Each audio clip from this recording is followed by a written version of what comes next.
छोरालाई चाहिँ सोधेको छ र उहाँहरू चाहिँ 12 तारिक एक हप्ता पहिलासम्म चाहिँ सबै आइसकेको छ। यहाँ चाहिँ रिसोर्सको कुरो छ, त्यही भएर यो चाहिँ प्रदर्शन गर्ने भनेसँग प्रतिबद्धता दिएको छ।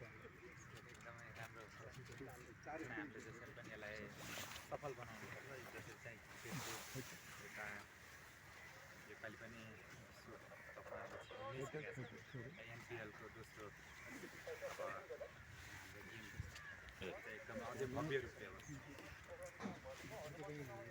भर्खरै सिलेक्टेड दुईवटा गाडी चाहिँ क्यामेरा दिन पनि भएको छ। यो होल मास्टर प्लान चाहिँ यो हो।